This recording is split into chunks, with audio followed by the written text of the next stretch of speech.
नमस्कार, उत्तर प्रदेश और उत्तराखंड के इस खास बुलेटिन में आपका स्वागत है। मैं हूं मनीष गुप्ता। अब तमाम खबरें विस्तार से मेरे साथ। खबर प्रयागराज जिले से है। गलत रिपोर्ट देने का मरीज के परिजनों ने लगाया अल्ट्रासाउंड सेंटर के डॉक्टर पर आरोप। आखिर कब होगी फर्जी तरीके से चल रहे अल्ट्रासाउंड सेंटर पर कार्रवाई? आखिर किसके दम पर चल रहे हैं फर्जी अल्ट्रासाउंड सेंटर? क्या स्वास्थ्य विभाग गहरी नींद से जागा नहीं है? सरकार के आदेशों को क्यों नहीं मान रहे हैं प्रयागराज के जिम्मेदार अधिकारी? जब पीड़ित परिजनों ने अल्ट्रासाउंड सेंटर डॉक्टर से शिकायत लेकर गए तो डॉक्टर ने परिजनों को धमकाया और कहा, जहां भी जाना हो जाओ, मेरी शिकायत करो, हमें कोई दिक्कत नहीं है। जिम्मेदारों की मिली भगत से जिले में फर्जी अल्ट्रासाउंड सेंटरों की भरमार है। इलाज के नाम पर ये सेंटर मरीजों से भारी भरकम रुपए भी ऐंठते हैं। कार्रवाई की बात तो छोड़िए, जिम्मेदार इन फर्जी अल्ट्रासाउंड सेंटरों के पालनहार बने हुए हैं।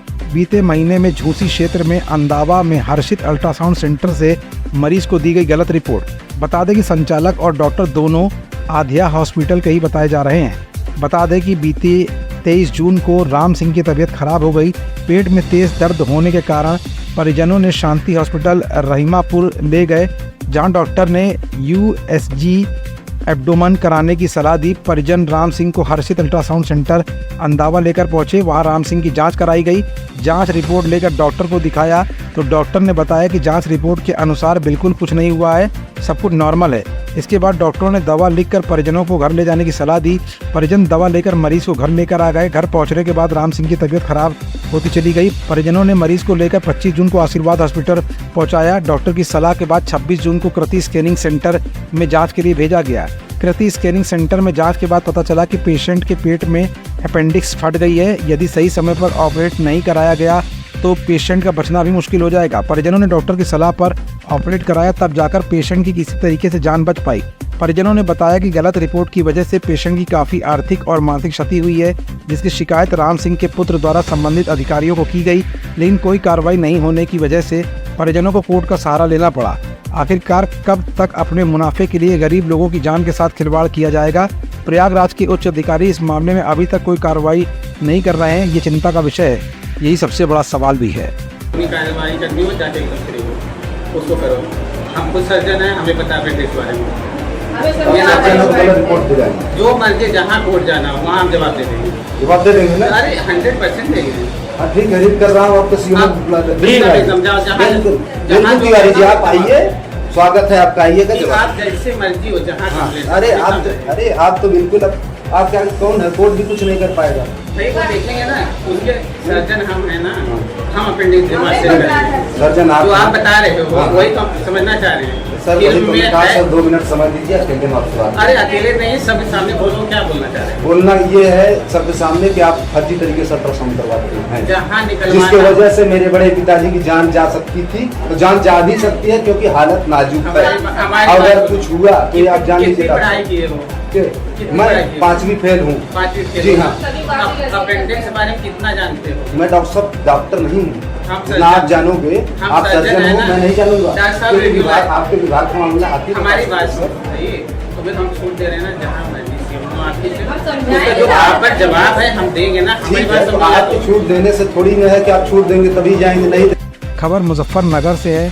मुजफ्फरनगर मीरापुर विधानसभा सीट पर होने वाले उपचुनाव को लेकर राष्ट्रीय लोकदल की प्रत्याशी मिथिलेश पाल के कार्यालय का उद्घाटन था, जिसमें खतौरी विधानसभा सीट से भारतीय जनता पार्टी के पूर्व विधायक विक्रम सैनी और पूर्व केंद्रीय मंत्री संजीव बालियान भी पहुंचे थे। इस दौरान हमेशा से चर्चाओं में रहने वाले पूर्व विधायक विक्रम सैनी ने मीडिया से बात करते हुए समाजवादी पार्टी की प्रत्याशी सुम्बुल राणा के ससुर कादिर राणा, जो कि पूर्व MLA भी रह चुके हैं, उन्हें गुंडा तक कह डाला। विक्रम सैनी ने कहा कि कादिर राणा तो गुंडा आदमी है, उसने पता नहीं कितने लोगों को भट्टी में जला दिया।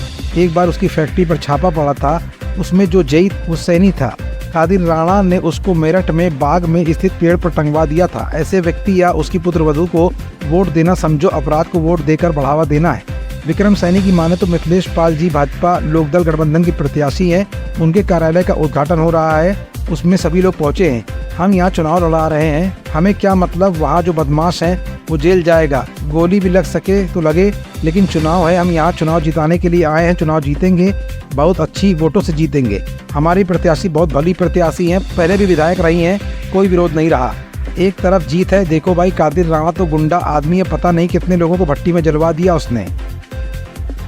मिथिलेश पाल जी भाजपा लोकदल गठबंधन की प्रत्याशी हैं उनके कार्यालय का उद्घाटन हो रहा है, तो उसमें सभी लोग पहुँचे हैं। विधायक जी, एक विवाद चल रहा है लॉरेंस फिशर सलमान खान के बीच, क्या कहेंगे उसको लेकर? यार हम यहाँ चुनाव लड़ा रहे, हमें क्या मतलब, वहाँ जो बदमाश है वो जेल जाएगा, गोली भी लग सके, तो लेकिन चुनाव है, हम यहाँ चुनाव जिताने के लिए आए हैं। तो क्या स्थिति है चुनाव की? चुनाव जीतेंगे भाई, बहुत अच्छी वोटों से जीतेंगे। तो हमारी प्रत्याशी बहुत भली प्रत्याशी है, पहले ही विधायक रही हैं और कोई विरोध नहीं है, एक तरफा जीत है। कादिर राणा की जो पुत्रवधू है वे चुनाव लड़ रही है। देखो भाई, कादिर राणा तो गुंडा आदमी, पता नहीं कितने लोगों को भट्टी में जलवा दिया उसने। उसकी फैक्ट्री पे एक छापा पड़ा था, जो जई था वो सैनी था, उसे उसने बाग के पेड़ पर टंगवा दिया था मेरठ। तो ऐसे व्यक्ति को वोट देना या पुत्रवधू को वोट देना, ये समझो कि हम अपराध को वोट दे रहे हैं, बढ़ा रहे हैं। जो उनकी प्रत्याशी है उनको बोलने भी नहीं आता भी। बात मैंने देखी नहीं कभी बोलती भाई, तो मुझे पता नहीं, कभी बात नहीं हुई, मैं उसके बारे में कुछ नहीं कह सकता। क्या कहेंगे चुनाव को लेकर, जिस तरह से चुनाव है, क्या कहेंगे? चुनाव जीत रहे हैं, योगी जी का शासन है, गुंडागर्दी समाप्त है, ये चुनाव जीतेंगे, यहाँ की गुंडागर्दी भी समाप्त करेंगे। जितने भी और उनके संगठन है और राजनीतिक पार्टी है, उनके द्वारा सभी को मुस्लिम प्रत्याशियों को टिकट दिया गया है। रालोद जो आपके एंटी गठबंधन है, उन्होंने हिंदू प्रत्याशी को वोट दिया, क्या आप देखते हैं? भाई उनकी मर्जी है, उनकी मर्जी है, उनका मुस्लिम प्रेम है, हमारा राष्ट्र प्रेम है। विधायक जी, किस तरीके से देखते हैं 4 कैंडिडेट, 3 कैंडिडेट मुस्लिम और 1 हिंदू है? बात हिंदू मुस्लिम के लिए, मुसलमान भी है वोट दे रहे, हमें खुद मिली थी। तो मुसलमान सत्ता को वोट देगा, काम करवाना और अच्छी प्रत्याशी को वोट देगा, चाहे हिंदू है मुसलमान हो। प्रत्याशी काम करने वाली है हमारी मिथिलेश पाल, और मेहनती है, भली है। विधायक जी, जिस तरह लॉरेंस से सलमान के बीच विवाद चल रहा है, क्या कहना चाहेंगे? सलमान खान का विवाद खत्म हो जाएगा? यार जब मुझे पता ही नहीं, मैं फिल्म देखनी छोड़ दी, वरना तो सलमान जाना है, बिश्नोई जाना है, मुझे क्या मतलब है, या पुलिस जाना है भाई, चाहे का हिंदू समाज चुनाव लड़ाने की भी बात की जा रही है। मुझे मर होगा तुम तो मेरे पीछे लगा दो उसे। क्या कहेंगे? लेकिन जिस तरीके से उसे मुंबई देखो, यदि उत्तर प्रदेश में होता तो अब तक गोली लग जाती, ठीक है ना।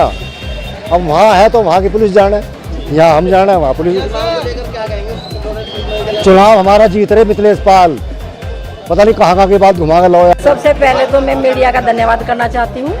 आज हमारे कार्यालय का उद्घाटन है। राष्ट्रीय लोकदल और बीजेपी दोनों की मैं साझा कैंडिडेट हूँ और जनता के बीच में हूँ, और हमारे आज से ही प्रोग्राम लगे हुए हैं और पूरे धुआंधार तरीके से प्रचार किया जाएगा और जनता उत्साहित है। और आज सब समाज के सब लोग खड़े हुए हैं, मौजूद हैं और उनमें खुशी की लहर है। ऐसा है तो जनता वोट देके जनता का निर्णय है, ये निर्णय मेरा नहीं है, ना मैं इसमें कोई बात कहना चाहती हूँ। तो जनता का निर्णय, जनता किसे वोट देगी वोट डालने का अधिकार जनता का है। लेकिन जब जनता अपनी बेटी और बहन के साथ है, अब उन्होंने मुझे आशीर्वाद दिया है और जनता का ही टिकट है, ये टिकट मेरा नहीं है, जनता का है। रणनीति तो है, सब तरह की रणनीति है। समाजवादी पार्टी से जो प्रत्याशी हैं, क्या मानते हैं, फाइट मानते हैं सामने? ऐसा मैंने आपसे अभी कहा है कि ये जनता का काम है, ये मेरा बताने का काम नहीं है। जनता डिसीजन लेगी कि फाइट किससे करेगी, किससे क्या करेगी। खबर मुरादाबाद से है। मुरादाबाद में 600 ड्रोन की आकाशीय रामलीला से इतिहास रचा गया। 55 लाख रुपए कीमत से कंपनी बाग में मंडल का पहला भव्य ड्रोन शो किया गया। राम सीता का अयोध्या आगमन, रावण की सोने की लंका, राम रावण का युद्ध इसमें शामिल रहा। रविवार को 600 ड्रोन की आकाशीय रामलीला का महानगर वासियों ने लुत्फ उठाया। दीपावली का जो दीपोत्सव का पर्व ये प्लान किया गया था। प्रारंभ में ये 5 लाख दिए जलाने का ये प्रोग्राम था, ये योजना थी।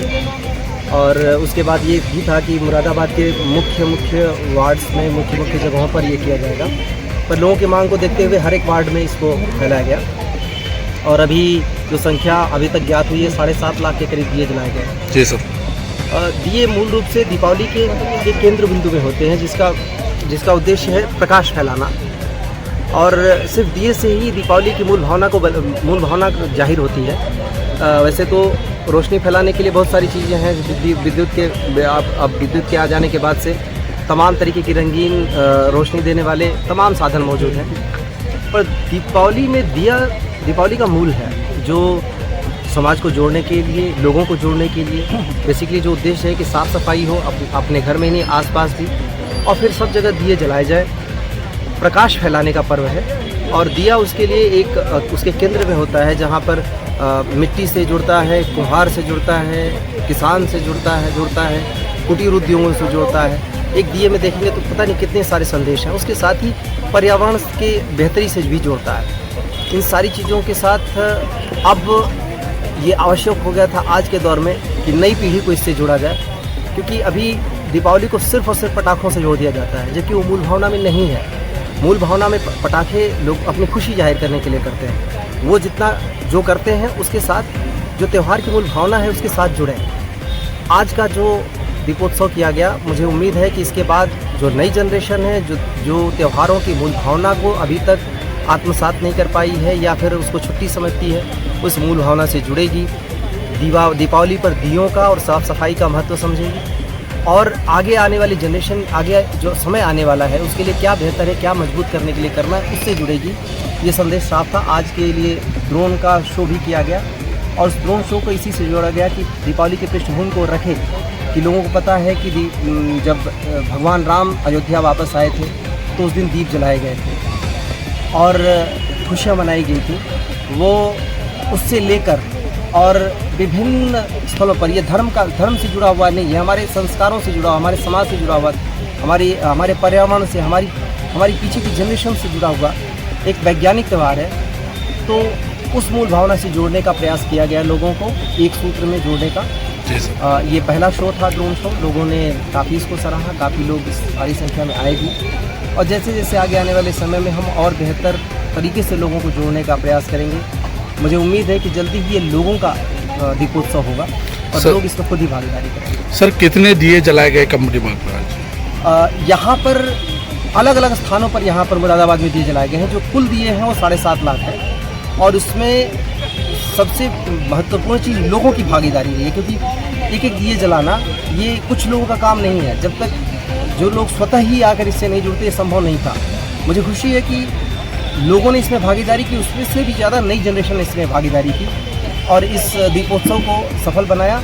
अब इस दीपोत्सव ने दीपावली की पृष्ठभूमि रख दी और मुझे उम्मीद है कि लोग इसी तरीके से दीपावली को इसी उत्साह के साथ लेके जाएंगे और सभी वर्ग, सभी धर्म के लोग, सभी जाति के लोग उस वैज्ञानिकता, इस त्यौहार की वैज्ञानिकता से जुड़कर इस त्यौहार को मनाएंगे। खबर मुरादाबाद से है। ठाकुर द्वारा में बाइक चोरी के शक में उठाए गए युवकों पर कोतवाली पुलिस ने ढाया सितम। 3rd डिग्री से दोनों की बिगड़ी हालत। विधायक के पास घायल युवकों का वीडियो पहुंचने पर उन्होंने वरिष्ठ पुलिस अधीक्षक से बात की, जिस पर बीती रात पुलिस अधीक्षक ग्रामीण ने कोतवाली पहुंचकर कार्रवाई करते हुए मामले में 2 पुलिसकर्मियों, बाइक स्वामी व 3 अज्ञात के खिलाफ मुकदमा दर्ज कराया है। उधर युवकों के साथ मारपीट के बाद पुलिस द्वारा 7,000 की वसूली की बात भी सामने आ रही है। नगर के वार्ड नंबर 7 निवासी शाहरुख पुत्र दिलशाद और उसका सगा चाचा इरशाद पुत्र निसार नगर में ही एक ई-रिक्शा फैक्ट्री में मजदूरी का काम किया करते हैं। रविवार की दोपहर अचानक कोतवाली में तैनात हेड कांस्टेबल इमरान और कांस्टेबल गुलशन और आबकारी विभाग में निजी रूप से कार्यरत शकील अहमद और 3 अन्य अज्ञात व्यक्ति उक्त ई-रिक्शा फैक्ट्री पर पहुंचे और दोनों मजदूरों को ये कहते हुए उठा लिया कि तुमने बाइक चोरी की है। आरोप है कि कोतवाली पहुंचकर उक्त पुलिस कर्मियों ने मेन गेट पर लगे कैमरों से बचने के लिए पिछले रास्ते से कोतवाली में जाकर दोनों युवकों को एक सिपाही के कमरे में बैठा दिया और फिर पूछताछ के नाम पर उनके साथ बर्बरतापूर्ण ढंग से बुरी तरह मारपीट की गई। कोतवाली पुलिस के हेड कांस्टेबल इमरान और कांस्टेबल गुलशन ने तो इनके साथ मारपीट की ही, लेकिन साथ में मौजूद कुछ गैर पुलिस वाले अज्ञात लोगों ने भी इन दोनों के साथ बुरी तरह से मारपीट की, जिससे दोनों की हालत बिगड़ गई। इसके बाद दोनों सिपाहियों ने सिफारिश में आए परिजनों के साथ आए एक व्यक्ति से सौदेबाजी करते हुए 7,000 रुपए की रकम वसूली और साथ ही उन्हें छोड़ने के लिए ये शर्त रखी कि दोनों को सुबह 10 बजे फिर से ले जाना कोतवाली। परिजन पैसा देकर दोनों को किसी तरह घर लेकर पहुंच गए, जहां उनकी बिगड़ी हुई हालत देखकर आसपास के लोगों की भारी भीड़ जमा हो गई। इसी भीड़ में से किसी ने घायलों के शरीर पर लगी चोटों का वीडियो सपा विधायक नवाब जान खान को भेजकर घटना की जानकारी दी, जिस पर विधायक ने तत्काल वरिष्ठ पुलिस अधीक्षक को घटना से अवगत कराया। वरिष्ठ पुलिस अधीक्षक सतपाल अंतिल ने मामले की गंभीरता से लेते हुए तत्काल मौके पर अधीक्षक ग्रामीण कुंवर आकाश कुमार और एएसपी परमिंदर सिंह को भेजा। उधर घायल युवकों के सैकड़ों परिजन भी घायलों को लेकर कोतवाली पहुंच गए, जहां पुलिस अधीक्षक ग्रामीण ने घायलों और दोषी पुलिसकर्मियों के एकांत में बयान लिए। लगभग 2 घंटे तक चली जांच के बाद आला अधिकारियों के आदेश पर head constable Mohammed Imran, constable Gulshan, आबकारी विभाग के निजी कर्मचारी शकील अहमद और 3 अज्ञात लोगों के खिलाफ मुकदमा दर्ज कर लिया गया है। आप कहाँ पर रहते हैं? सर वार्ड नंबर 7 में। कौन सा मोहल्ला लगता है? बहेड़ा वाला। क्या मामला था आपको जो पुलिस उठा के ले गई थी? सर हम काम करते हैं गुप्ता जी के यहाँ से, वहाँ से उठा के ले गए सर हमें। अच्छा। वहाँ से उठाने के बाद गाड़ी में बिठा के हमसे बोले कि मेन गेट से मत लेके जाना, कैमरे लगे हुए, पिछले गेट से ले गए सर हमें। अच्छा। ले जाने के बाद बेदर्दी से इन्होंने पीटा सर हमें। कौन कौन पुलिस वाले थे? सर ये इमरान थे, सुमित और सर गुलशन। अच्छा, तो इन्होंने आपकी बात नहीं सुनी, आपको मार से पीट सर कोई नहीं सुना सर। हमने इनसे बहुत मिन्नत की, लेकिन इतनी बड़ी बेरहमी सर, शक की बुनियाद पे इतना मारा जाता है सर। क्या बोला इन्होंने आपसे? कह रहे आपने बाइक चुराई सर। हम कैसे कहते कि हमने बाइक चुराई जब हमने कभी ये काम किया ही नहीं। तो फिर दूसरी बात, हम तो सबूत है वो जो दूसरा लेके जा रहा है बाइक, वो तो उनके सामने है, उसको पकड़िए ना। आपको पुलिस ने कहाँ से उठाया? गुप्ता जी के हैं से। गुप्ता जी कौन से? जो शगुन वाले हैं, उनके भैया हैं। अच्छा, आप वहाँ पे काम करते हैं? जी। कब से काम करते हैं आप? मुझे करीब सर उनके तो 8-10 साल हो गए उनके तो।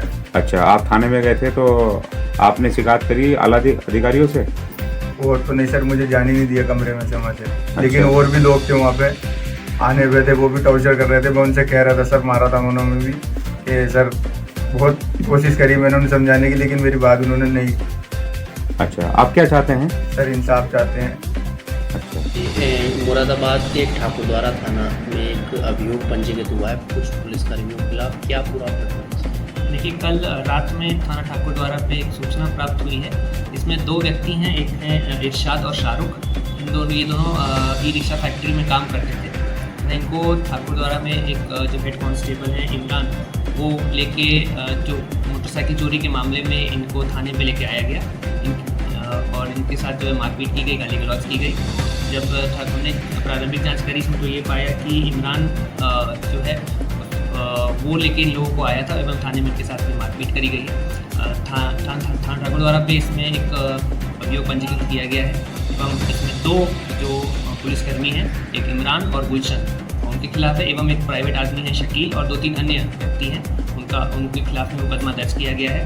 इमरान और गुलशन के खिलाफ विभागीय कार्रवाई शुरू की गई है एवं उनको निलंबित कर दिया गया है। उनका अभियोग पंजीकृत किया गया, उसमें आगे की विधिक कार्रवाई की जा रही है। खबर बदायूं से। बदायूं जिले के उभैती थाना क्षेत्र के स्वरूपपुर गांव के पास जनसेवा केंद्र संचालक से दिन दहाड़े लूट की कोशिश की गई। लूट में नाकाम बदमाश बाइक छोड़कर ईंख के खेत में घुस गए। ग्रामीणों ने ईंख के खेत घेराबंदी की। मामले की सूचना पर 5 थानों का फोर्स मौके पर पहुंचा। पुलिस ने कॉम्बिंग करते हुए बदमाश को दबोचा। एक बदमाश मौके का फायदा उठाकर फरार हो गया। मेरे साथ यूँ हुआ था, मैं अपनी दुकान पे बैठा था, रजिस्टर कोई पैसे निकाल के ले गया था। मैं अपना रजिस्टर मेंटेनेंस कर रहा था। मैं नीचे नज़र करके अपना रजिस्टर कंप्लीट कर रहा था। मैं तो पूछने में 2 लोग आए थे। एक के सर पे काला कपड़ा बना हुआ था, एक के सर पे लाल कपड़ा बना हुआ था। तो एक व्यक्ति बाहरी खड़ा था, तो दूसरा व्यक्ति जिसके हाथ में लोहे का चिमटा था वो मेरे लिए मार रहा था। वो मार नहीं पाया। इससे पहले मैंने शोर मचा के वो पब्लिक ने रफ्ता लिए थे। वो लैपटॉप छीन के, लैपटॉप और रुपए लेने के इरादे से आए थे। आप उन्हें जानते? नहीं, अज्ञात है, वो मुँह बना हुआ है उनका। यह उभैती में एक जनसेवा केंद्र है, तो उस पर वो आए, प्रयास किया लूटने का। तो गांव वाले क्या हुआ, उन पर हावी हो गए, तो वो भाग लिए। गांव वाले भी उनके पीछे भागे। उन्होंने 112 सूचना दी, 112 ने मुझे सूचना दी और हम इस्लाम नगर उभैती के SHO और ये क्या नाम बिल सीखे सब फोर्स इकट्ठे होकर कामिंग कर रहे हैं। एक पकड़ में आ गया है। अब दूसरे के लिए अभी मैं घुसा था एक में, अभी काफ़ी गहराई सर्च कर रहे हैं, लेकिन अभी वो मिला नहीं। खबर लखनऊ से है। लखनऊ में पुलिस कस्टडी में मोहित पांडे की मौत का मामला। डिप्टी CM ब्रजेश पाठक पहुंचे। मोहित पांडे के घर डिप्टी CM ब्रजेश पाठक के साथ महानगर अध्यक्ष आनंद द्विवेदी साथ में रहे मौजूद। उच्च स्तर के अधिकारियों की भी लापरवाही पाए जाने पर होगी कार्रवाई। सरकार पीड़ित परिवार के साथ हरदम खड़ी है। दोषियों की गिरफ्तारी भी होगी और सस्पेंशन भी होगा। पीड़ित परिवार को न्याय मिलेगा। ये सारी बातें ब्रजेश पाठक ने परिवार के पास पहुंचकर कही हैं। खबर मुजफ्फरनगर से अवैध हथियारों की डील कर रहे 7 नवयुवकों को थाना खालापुर पुलिस ने किया गिरफ्तार अभियुक्तों के पास से थाना खालापुर पुलिस ने अवैध असलाह और 7 मोबाइल फोन बरामद किए हैं। जनपद मुजफ्फरनगर में एसएसपी अभिषेक सिंह के निर्देशन में थाना खालापार पुलिस को एक बड़ी सफलता हाथ लगी है। थाना खालापार पुलिस ने मुखबिर की सूचना पर अवैध हथियारों की डील कर रहे 7 नवयुवकों को सिंचाई विभाग के कार्यालय के पास से गिरफ्तार किया है। गिरफ्तार किए गए अभियुक्तों के नाम आजम, प्रतीक त्यागी, मनीष कुमार, ऋषभ प्रजापति, विशाल और प्रतीक त्यागी है। पुलिस टीम ने इनके पास से 2 नाजायज पिस्टल, 3 अदद नाजायज तमंचे, 2 जिंदा कारतूस, 1 मोटरसाइकिल, 1 कार और 7 मोबाइल फोन बरामद किए हैं। पकड़े गए अभियुक्तों का पुलिस टीम के द्वारा आपराधिक इतिहास खंगाला जा रहा है। पकड़े गए अभियुक्तों से जब पुलिस टीम के द्वारा पूछताछ की गई तो इनमें से विशाल ने बताया कि 1 नाजायज पिस्टल का ऑनलाइन भुगतान प्रतीक पुत्र मांगेराम को किया था। प्रतीक के माध्यम से एडवांस भुगतान कर मनीष को ऑर्डर दिया था। आज पिस्टल और तमंचों की डिलीवरी दी जानी थी। इस दौरान ये पकड़े गए। इसी के साथ साथ अन्य सामान के बारे में जब सख्ती से पूछताछ की गई तो उन्होंने बताया कि हम सभी नाजायज हथियारों का व्यापार करते हैं। इस व्यापार से जो भी लाभ होता है उसे आपस में बांट लेते हैं। पकड़ी गई गाड़ी को हम बिक्री के लिए उपयोग करते हैं। थाना खालापार के द्वारा किए गए इस गुड वर्क को एसपी सिटी सत्यनारायण प्रजापति ने पुलिस लाइन में प्रेस वार्ता के दौरान ब्रीफ किया। पुलिस को मुखबिर के द्वारा सूचना प्राप्त हुई थी कि जो बीती रात है इसमें एक पिस्टल डिलीवरी होनी है। इसके संबंध में सीओ सिटी साहब को टीम बनाकर और कार्रवाई करने के लिए निर्देशित किया गया था। पुलिस द्वारा इसमें फील्डिंग लगाई गई और जब ये कंसाइनमेंट डिलीवर करने आए तो जो खरीदने वाले और जो बेचने वाले जो थे वो एक साथ पुलिस ने जो है वो मौके से गिरफ्तार किए हैं। इसमें से 2 अभियुक्त विशाल और प्रतीक ये पिस्टल खरीदने आए थे। विशाल ने प्रतीक त्यागी जो नावला का रहने वाला है उसके माध्यम से डील तय की थी और जो डिलीवरी देने आए थे इसमें टोटल 5 लड़के थे, जिसमें से आजम रिजवी मेरठ का रहने वाला है, विवेक नागर, प्रतीक त्यागी, मनीष कुमार और ऋषभ प्रजापति ये जनपद मुजफ्फरनगर के रहने वाले हैं। इन आपस में इन्होंने डील तय की थी और फिर जब बाद में इनको हिरासत में लिया गया तो इनकी डिग्गी से और जो इनके डैशबोर्ड है इनकी गाड़ी की जामा तलाशी से इसमें से ये और 1 पिस्टल और 3 तमंचे जो है बरामद हुए। इसके अलावा 2 कारतूस बरामद हुए हैं। इन लोगों से जब डिटेल में पूछताछ की गई तो इसने बताया कि जो मेरठ का आजम रिजवी है ये इन नाजायज़ असलों की व्यवस्था करता है। इसके संबंध में पुलिस अलग से काम करेगी, उसमें उस पूरी चेन को कनेक्ट करेगी और इसके अलावा ये अलग अलग लोगों को ऑन डिमांड जो मार्केट में जो है ये आपस में सोशल मीडिया, इंस्टाग्राम या फेसबुक के माध्यम से सौदा तय करते हैं और फिर उसके बाद कई बार कैश में या कई बार अकाउंट में पैसा ट्रांसफ़र करवाते हैं। जैसे ये जो सौदा तय किया गया था इसमें जो खरीदने वाला विशाल है इसने पेटीएम के माध्यम से प्रतीक त्यागी के जो खाता है उसमें पैसा भेजे थे। तो इस तरीके से खालापार पुलिस द्वारा 5 जो नाजायज़ असले हैं और 2 कारतूस बरामद किए हैं और इसमें जो 2 गाड़ियाँ जो घटना में प्रयुक्त हुई है इसमें एक स्विफ्ट डिजायर और एक मोटरसाइकिल ये बरामद की है। इसके अलावा 7 अभियुक्तों की गिरफ्तारी की है। सर जो ये असला ले रहे थे कहाँ से लाते थे, कितने कैसे भेजते थे, कितने का? अभी प्रारंभिक पूछताछ में ये पता चला है कि ये इनका कनेक्शन मेरठ से है। मेरठ में ये कहाँ से लेके आ रहे थे इसके संबंध में पुलिस डिटेल में जानकारी करते क्या सर? छात्र है या कोई नौकरी करता है? इनमें से ये सारे 20 से 30 साल की उम्र वाले युवक हैं। इनसे अभी इनके आपराधिक इतिहास के बारे में भी जानकारी की जा रही है और जो इनकी जो अन्य जो जानकारी हैं इसके संबंध में पुलिस जानकारी करेगी। अभी ये आज रात में ही पकड़े गए हैं। अभी प्रारंभिक तौर पर पूछताछ हुई है, डिटेल में इनके संबंध में सारी जानकारी की जाएगी। जो कोई लाभप्रद जानकारी होगी उसके संबंध में आपको अवगत करा दिया जाएगा। ठीक है सर। खबर जौनपुर जिले से है। जौनपुर जिला कारागार की व्यवस्था को जानने के लिए जिलाधिकारी डॉक्टर दिनेश चंद्र और वरिष्ठ पुलिस अधीक्षक डॉक्टर अजय पाल शर्मा ने देर शाम जिला जेल का औचक निरीक्षण किया। इस दौरान जेल में अफरा तफरी का माहौल बन गया। हालांकि निरीक्षण के दौरान जिलाधिकारी को कोई भी खास चीज़ नहीं मिली और सब कुछ सामान्य रहा। इस मामले में जानकारी देते हुए जिलाधिकारी डॉक्टर दिनेश चंद्र ने बताया कि उनके द्वारा साथ में वरिष्ठ पुलिस अधीक्षक डॉक्टर अजय पाल शर्मा और मुख्य चिकित्सा अधिकारी द्वारा जिला जेल का आकस्मिक निरीक्षण किया गया। इस दौरान सब कुछ सामान्य रहा। सभी बैरकों का सघनता से जांच पड़ताल की गई। कुछ दिक्कतें थी जिसको लेकर वरिष्ठ पुलिस अधीक्षक द्वारा लगातार उसे ठीक करने का प्रयास किया जा रहा है। जिला जेल के अंदर सब कुछ स्थिति सामान्य है। खबर लखनऊ से है। गौतमपल्ली थाना अंतर्गत 1090 चौराहे से तेजी से आता ट्रक डाले में भिड़ा। ट्रक चालक गंभीर रूप से घायल। आए दिन तेज रफ्तार का कोई न कोई शिकार हो ही जाता है इस पथ पर। इस बुलेटिन में फिलहाल इतना ही। हाजिर होते हैं अगले बुलेटिन में तमाम और खबरों के साथ।